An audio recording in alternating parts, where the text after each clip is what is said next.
മഹാരാഷ്ട്രയിലെ ലാത്തൂർ ജില്ലയിൽ പ്രായപൂർത്തിയാകാത്ത 3 മുസ്ലിം വിദ്യാർത്ഥികളെ മോഷണക്കുറ്റം ആരോപിച്ച് വൈദ്യുതി തൂണിൽ കെട്ടിയിട്ട് ക്രൂരമായി മർദ്ദിച്ചു.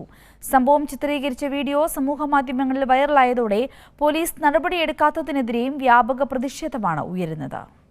കഴിഞ്ഞ ദിവസം മഹാരാഷ്ട്രയിലെ ലാത്തൂർ ജില്ലയിലെ രണാപൂർ താലൂക്കിലെ ഖറോള ഗ്രാമത്തിലാണ് സംഭവം നടന്നത്. 13 മുതൽ 15 വരെ പ്രായമുള്ള 3 മുസ്ലിം വിദ്യാർത്ഥികളെയാണ് വൈദ്യുതി വയർ മോഷ്ടിച്ചെന്ന് ആരോപിച്ച് ഒരു സംഘം മറാഠ യുവാക്കൾ തൂണിൽ കെട്ടിയിട്ട് ബെൽറ്റും വൈദ്യുതി വയറും പൈപ്പും ഉപയോഗിച്ച് ക്രൂരമായി മർദ്ദിച്ചത്. ആക്രമണത്തിന്റെ ദൃശ്യങ്ങൾ പ്രതികളിൽ ഒരാൾ മൊബൈൽ ഫോണിൽ പകർത്തി സമൂഹമാധ്യമങ്ങളിൽ പ്രചരിപ്പിച്ചതോടെയാണ് സംഭവം പുറത്തറിയുന്നത്.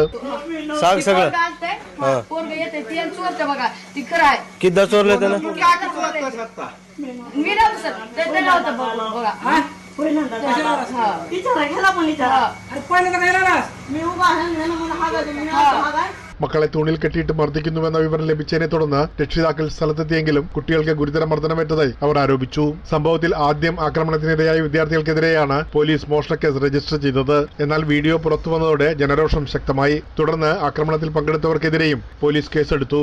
സംഭവത്തെക്കുറിച്ച് കൂടുതൽ അന്വേഷണം പുരോഗമിക്കുകയാണ്. പ്രേംലാൽ, കൈലി ന്യൂസ്, മുംബൈ.